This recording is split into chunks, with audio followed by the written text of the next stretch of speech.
Hello everyone. सो कैसे हैं आप सभी लोग। आई होप आप लोग बहुत बेहतरीन तरीके से मस्त होंगे।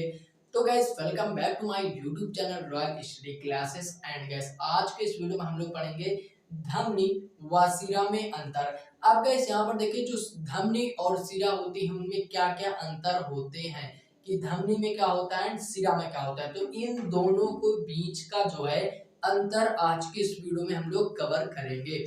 तो आइए वीडियो को शुरू करते हैं। और वीडियो को शुरू करने से पहले अगर आप हमारे YouTube चैनल पर नए हैं तो इस चैनल को सब्सक्राइब कर लें और वीडियो अच्छी लगे तो इस वीडियो को लाइक कर दें। अब हम यहाँ पर देखिए गाइस देखते हैं कि जो धमनी और सिरा होता है उसमें क्या अंतर होते हैं। तो गाइस यहाँ पर देखिए मैंने कुछ लिख दिया है। तो सबसे पहले हम देखेंगे कि धमनी, ठीक है। तो यहाँ पर देखिए धमनी यहाँ पर हमने लिखा है। और धमनी जो होता है उसमें क्या होता है, धमनी और सिरा के बीच में जो अंतर होता है वो ये होता है कि देखिए क्या होता है, धमनी में रुधिर हृदय से अंगों की ओर बहता है।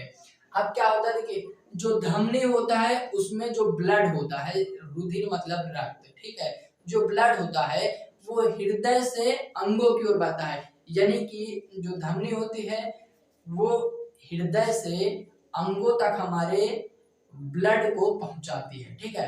तो इतनी चीज क्लियर हो चुके हैं कि धमनी में रुधिर जो है हृदय से अंगों की ओर बहता है। अब हम लोग देखेंगे सिरा में।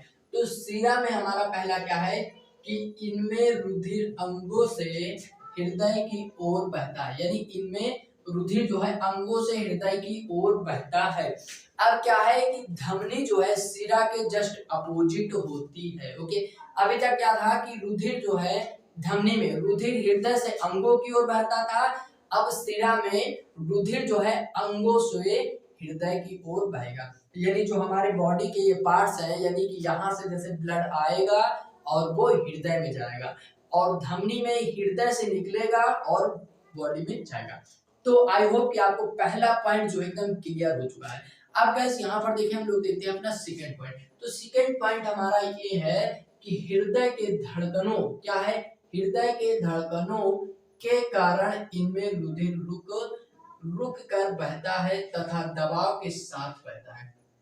अब क्या होता है, हृदय में जो धड़कन है यानी जो हार्ट बीट है, दिल की धड़कन है, ठीक है। तो हृदय में जो धड़कन है उसके कारण जो ब्लड होता है वो रुक रुक कर बहता है, ठीक है। यानी थोड़ा स्लो स्लो रुक रुक कर बहता है तथा दबाव के साथ बहता है। उस पर एक प्रेशर होता है, जो प्रेशर के साथ में वो ब्लड जो है हमारे शरीर में गमन करता है यानी बहता है। ओके, अब यहाँ पर देखिए हम देखेंगे सिरा का सेकेंड नंबर।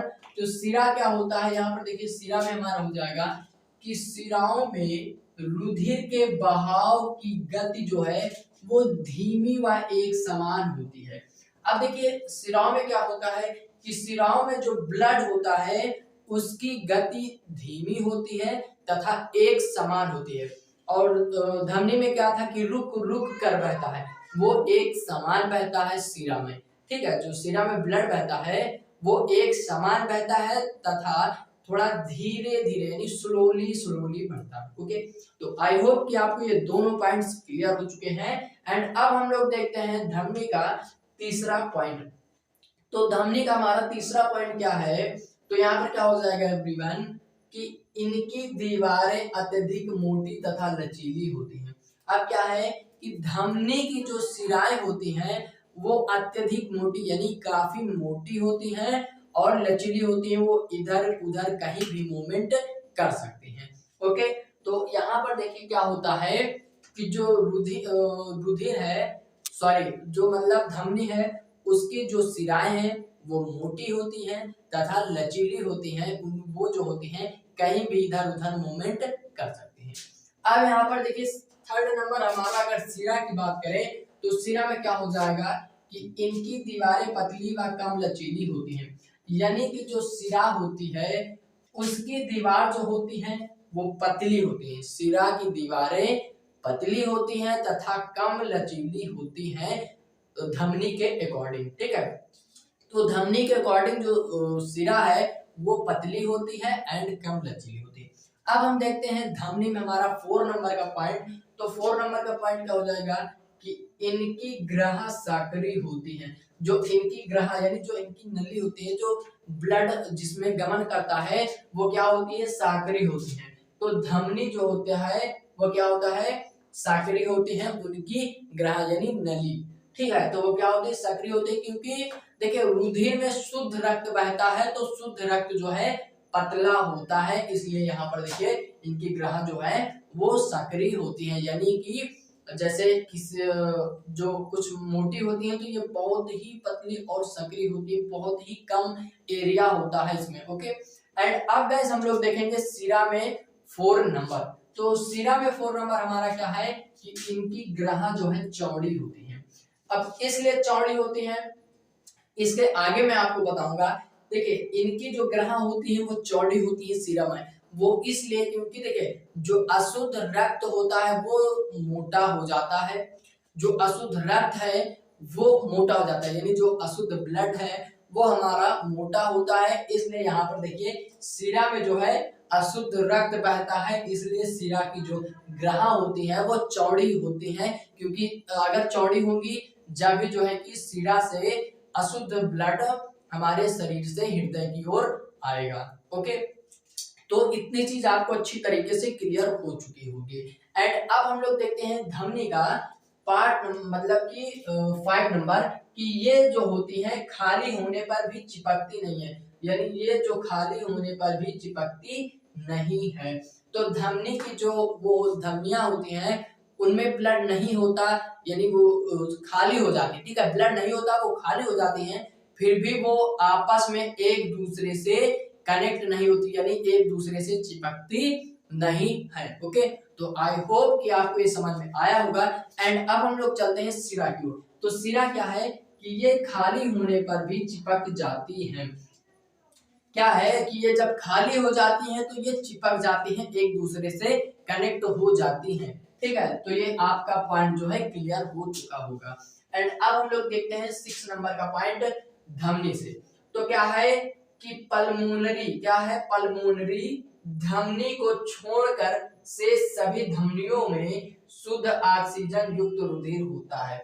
यानी पल्मोनरी क्या है, पल्मोनरी एक सिरा है जिसको छोड़कर बाकी सारी यानी कि शेष सिराओं में शुद्ध रक्त बहता है, शुद्ध ऑक्सीजन युक्त। ठीक है, शुद्ध ऑक्सीजन युक्त रक्त जो है बहता है।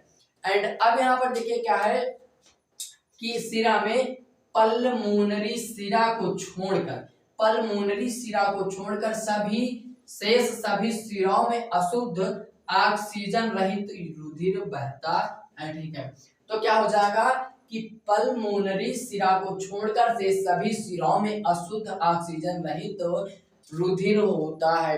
अब मैंने आपको क्या बताया था कि धमनी में जो होता है शुद्ध रक्त गमन करता है, यानी शुद्ध रक्त होता है और शुद्ध रक्त आता जाता है। एंड जो सिरा होता है उसमें अशुद्ध रक्त रहता है। तो आई होप कि आपको इस समझ में आ गया होगा। एंड अब हम देखते हैं 7वां नंबर। तो क्या है कि धमनी से हमारा 7वां नंबर है, इसमें कपाट नहीं होता है। जो इनमें जो है कपाट नहीं होता है धमनी में। ओके, तो धमनी में जो है कपाट होता है वो धमनी में नहीं होता है, और ये कपाट जो है सिरा में शायद होता है। एक मिनट हम लोग देख लेते हैं।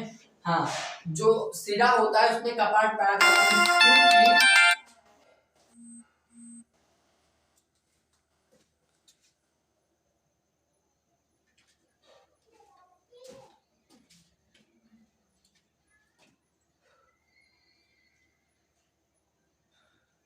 सिरा में कपाट पाया जाता है, क्योंकि यहाँ पर देखिए जो इनमें स्थान स्थान पर कपाट पाए जाते हैं, क्योंकि रुधिर को दूसरी दिशा से बहने के लिए रोका जा सके। क्या होता है कि इनमें जो है स्थान स्थान पर कपाट होते हैं जो रुधिर को उल्टी दिशा में बहने से रोकते हैं। क्या होता है कि इनमें स्थान स्थान पर कपाट होते हैं जो रुधिर को उल्टी दिशा में बहने से रोकते हैं। ओके, एंड अब हम लोग देखेंगे यहाँ पर धमनी का 8 पार्ट। ठीक है, 8 नंबर यानी 8वां नंबर, कि इनका जो रंग होता है वो कैसा होता है। तो धमनी का जो रंग होता है वो गुलाबी या चटक लाल होता है। तो धमनी का जो रंग होता है वो गुलाबी तथा चटक लाल होता है, यानी एकदम डार्क लाल होता है। ठीक है, इसका मतलब चटक का मतलब हो जाएगा डार्क रेड होता है। ठीक है, एंड यहाँ पर अब हम लोग देखेंगे कि सीरा का जो कलर है वो कैसा होता है। तो सीरा का कलर जो है गहरे लाल यानी कि डार्क रेड या ब्लू एंड पर्पल रंग की होती है। ठीक है, यानी कि गहरे लाल या नीले बैगनी रंग का होता है सिरा। तो आई होप गाइस कि आपको धमनी एवं सिरा में अच्छी तरीके से अंतर यानी डिफरेंस पता चल चुका होगा। एंड गाइस आई होप, आशा करता हूं कि आपको ये सारे जितने भी पॉइंट थे वो अच्छी तरीके से कवर हो चुके होंगे। और अगर आपको ये वीडियो अच्छी लगी हो तो इस वीडियो को एक लाइक कर दें एंड हमारे चैनल से जुड़ने के लिए इस चैनल को सब्सक्राइब जरूर करें। हम मिलते हैं एक नई वीडियो में एक नई टॉपिक के साथ, तब तक के लिए टेक केयर, बाय बाय।